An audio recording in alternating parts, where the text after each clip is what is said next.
So I'm about to show you how to install a brake booster, a master cylinder in any vehicle. Pretty much the goal of this video is to show you how to upgrade your brake system on a car in the easy way. I think there's a lot of videos out there showing how to do brakes in specific cars, but I'm going to show you how to do a simple brake upgrade or a swap, like super easy with some basic tools. Nothing complicated, just keeping it simple. And so here it goes. Alright, so here we have a 1970 Corvette, and what you can see here is the brake booster and the master cylinder. There you see the lines. So it looks kind of complicated, but when you really think about it, this is a very simple setup. To remove the master cylinder, all you have two bolts, one right there and one right there. Same thing for the booster. The booster is going to have 4 bolts in the back. So there's going to be one on the top, or 2 in the top and 2 in the bottom. Very simple setup. Most cars are going to have the very same setup as this Corvette, and I'm going to show you another example. So over here we have a 1967 Cadillac. Every Cadillac in the 1960s is going to be set up exactly the same way. So you have the brake booster, you have the master cylinder. Master cylinder is set up exactly the same way as a Corvette. One bolt there and another bolt there. Those 2 bolts connect to the booster, and then there's going to be 4 bolts connecting the booster to the body of the car. Same setup. I'm going to show you another vehicle that's very similar. Okay, so over here we have a 1963 Lincoln. The Lincoln, same thing. So you have 2 bolts for the master cylinder, and then you're going to have 4 bolts connecting the booster to the body of the car. Okay? And here's another example of a master cylinder and brake booster. That's it. Very straightforward stuff. They're all going to be exactly the same thing. And here is the booster for the Lincoln. You see the 4 bolts, 2 in the top and 2 in the bottom. And then in the front, you see the 2 bolts that connect the master cylinder to the booster. That's all it is. Okay, so if you want to work on this and you want to get your brakes done, do not overthink it. It's a very simple process to remove the booster and to remove the master cylinder. Sometimes it can be a little bit tedious depending on the car. Sometimes it's a little bit tight because there's a lot of vacuum lines like in the Lincoln. Or sometimes it's going to be straightforward like in the Corvette. But in general, that's what it is. This is the booster.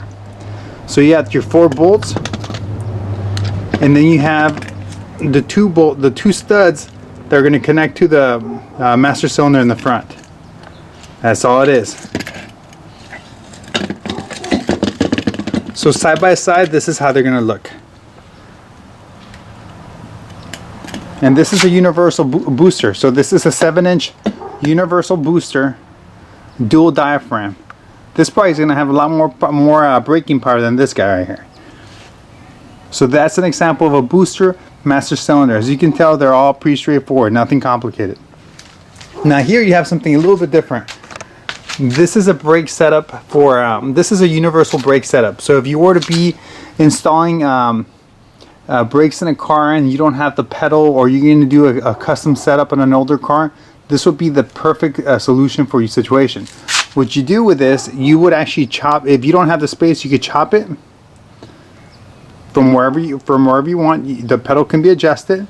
This is the pedal. This is where you would brake, of course. And here, this rod goes to your booster. Let me show you how that looks.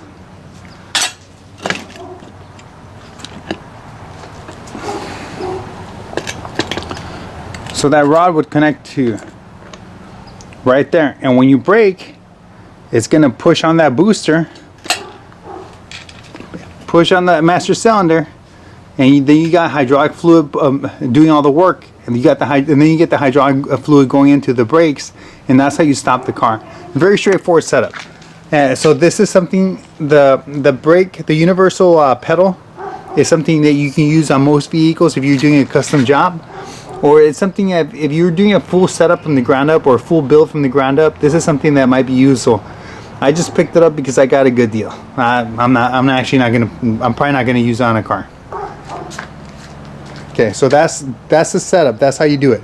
Now you're trying to figure out, how am I gonna How am I going to install this setup? Well, there's a few different ways in doing it. You can get direct replacement from brake booster and cylinder and throw them in your car.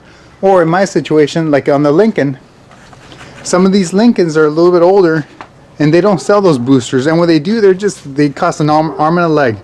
And when they don't cost an arm and a leg, they're just they just don't have the stopping power that the newer stuff has.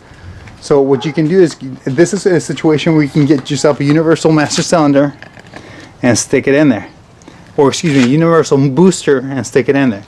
The problem with the universal boosters is sometimes you're not going to have the correct bolt pattern, and that's when you have to get creative. You don't have to go and get yourself a whole setup. All you have to do is find yourself a drill, which you already have,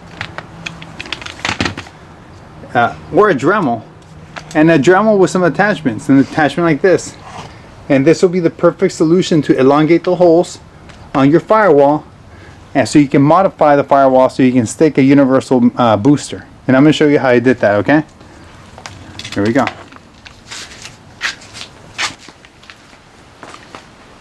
So all I got to do is elongate these holes. Let's see how it goes.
There you go. Perfect.